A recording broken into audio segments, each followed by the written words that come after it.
Qu'est-ce que vous faites là? Vous avez pas pris soin de vos finances? Bonjour à tous, j'espère que vous allez bien et que vos finances vont très bien. On se retrouve pour une nouvelle vidéo aujourd'hui. On va parler de quel est mon plan pour aller derrière moi. C'est parti. Avant de vous parler de mes objectifs, j'aimerais qu'on revienne sur le contexte qui me pousse à faire ce genre de vidéo, à faire ce genre de blagues et à aussi tourner toutes mes actions et mes décisions autour d'une stratégie pour rendre ma liberté financière, ma liberté géographique et ma liberté d'expression encore utilisable. Et ben c'est le fait qu'on a aujourd'hui dans la classe politique des personnes qui commencent déjà à vouloir proposer une prise d'otage de l'argent qu'on a dans nos livrets A en France ou dans nos comptes courants. Et ça, bah, j'ai pas envie de le voir arriver. Je ne sais pas si ça arrivera. Et c'est pour ça que j'ai pas envie de le découvrir. Donc je commence dès aujourd'hui à préparer le terrain. Avant ça, je vous remets dans le contexte. Un petit extrait du passage de Madame Rousseau sur une chaîne de télé où elle dit clairement qu'elle serait prête à piocher dans vos livrets A, dans vos comptes courants pour soutenir les dépenses ahurissantes de la France. On regarde ça tout de suite. C'est parti. La France est un des pays où il y a une épargne qui nous permettrait très bien de reprendre la main sur notre dette. Aujourd'hui, ça n'est Quitte à pas contraindre les épargnants. totalement, absolument, absolument. La France est Bon, je pense que c'est clair pour vous tous, hein. Si Madame Rousseau est au pouvoir, elle serait prête à prendre dans votre épargne pour pouvoir soutenir toutes ces dépenses qu'a l'État français, au lieu de faire comme tout le monde, essayer de dépenser moins que ce qu'on gagne, comme toute personne responsable et qui veut s'en sortir. Il faut faire attention à ses dépenses et bien gérer ses finances, c'est tout. Et là, la solution de facilité qu'il cherche, c'est tout de suite aller piocher toujours plus, alors qu'on est déjà le pays le plus imposé du monde. Et on voit bien que ça suffit pas en fait. C'est pas ça la méthode. Il y a plein de pays qui s'en sortent beaucoup mieux avec beaucoup moins d'impôts. Donc forcément, il faut de l'impôt, mais il faut aussi que tout le monde puisse vivre de son travail. Et aujourd'hui, c'est plus possible. Et là, pour moi, ils ont tout faux. Ils veulent continuer d'écrouler, de accabler les gens qui ont encore la possibilité de mettre de l'argent de côté en le saisissant pour l'utiliser pour des choses qu'ils n'ont même pas choisies. Donc c'est vraiment très compliqué.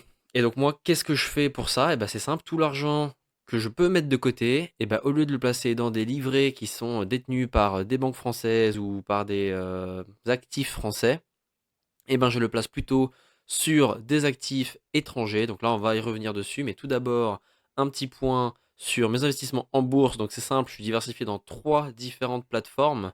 De Giro qui est allemand, donc c'est un courtier qui me permet d'investir sur les marchés financiers à l'étranger. Le PEA chez Boursobank, parce que quand même, j'essaye de profiter des avantages fiscaux, des plans proposés par la France, sauf qu'au final, on se rend compte que l'avantage fiscal qu'a le PEA, qui vous permet de, au lieu de payer 30% sur vos plus-values, on est à 17,2% après 5 ans. Et 17,2%, sachant que dans le PEA, il y a peut-être 5% de tous les actifs accessibles dans le monde entier, ça veut dire que même si vous en ouvrez un, vous devrez faire des choix avec des actifs qui ne sont pas forcément aussi performants que ce que vous avez sur par exemple DeGiro ou sur Interactive Broker qui est juste en dessous. Et là, Interactive Broker, j'ai ouvert pour investir dans des entreprises à l'étranger directement parce que pour moi, c'est l'un des courtiers qui permet à la fois d'investir dans des entreprises étrangères avec des faibles coûts de transaction quand vous achetez des actions et en plus le cash que vous laissez dormir dans la plateforme est aussi rémunéré comme le livret A, il vous donne des intérêts sur vos liquidités. Donc ça, c'est un bon point aussi, et c'est pour ça que j'ai fait cette décision. Donc là, pour ce qui est de l'aspect financier, vous voyez que déjà, je me diversifie dans plusieurs plateformes, dans plusieurs pays. Donc Interactive Broker, je ne l'ai pas dit, mais c'est américain, hein. Donc là, je suis en Allemagne, en France, aux États-Unis. Donc déjà, je suis diversifié. Pour le PEA, on verra ce que l'avenir me réserve. Est-ce que je continuerai de le remplir ou pas? Mais pour l'instant, j'avoue que je commence à me poser des questions. Ensuite, à côté de ça, la finance, la bourse, c'est bien, mais j'essaye aussi de me construire un parc immobilier qui n'est pas forcément en France, parce qu'en France, on voit qu'aujourd'hui, comme on est à la recherche du moindre sou, tous les propriétaires, toutes les personnes qui ont des biens, des parkings, quoi que ce soit, c'est une galère administrative à chaque fois pour savoir comment, combien on doit payer, etc. Donc forcément, les biens immobiliers traditionnels, moi je commence à vraiment voir beaucoup plus de négatifs que de positifs. Et c'est pour ça que je vous ai montré il n'y a pas longtemps sur cette chaîne que j'ai commencé à investir sur Realty. Donc Realty, c'est quoi? C'est tout simplement de l'investissement immobilier. On va avoir plusieurs personnes qui vont acheter des morceaux d'une maison et qui vont toucher une partie des loyers. Donc là, moi, j'ai commencé à faire ça. J'ai pris 3 maisons différentes. Là, vous voyez que j'ai 2 morceaux sur les 4100 de celle-ci. Donc voilà, ça marche comme ça. Et je touche du coup forcément 2 sur 4100 du loyer de cette maison. Tout simplement. Et donc là, voilà, vous voyez le rendement moyen que je peux estimer avec cette plateforme. Là, j'ai pas encore reçu de loyer, donc c'est pour ça que je vous montre ça. Je découvre, je teste, c'est mon objectif. Toutes mes actions sont tournées vers la découverte de produits, d'actifs étrangers qui me permettront à l'avenir de pouvoir continuer d'en bénéficier, même si je ne suis plus forcément en France.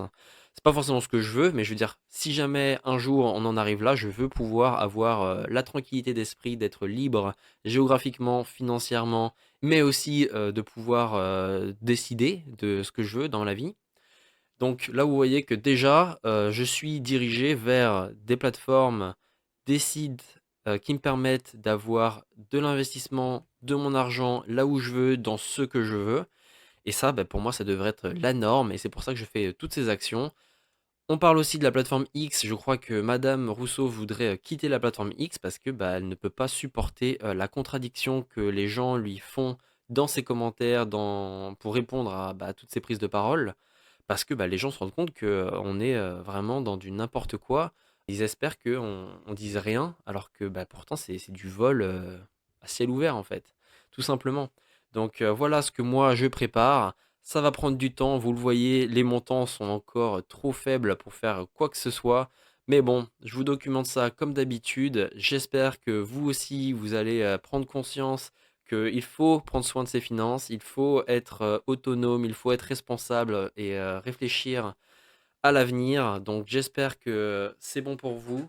J'espère que vous allez bien, que vos finances vont très bien. On se tient au courant. Pour ceux qui n'ont pas encore commencé à investir, il y a des liens de parrainage dans la description. Vous avez les avantages juste à côté pour commencer.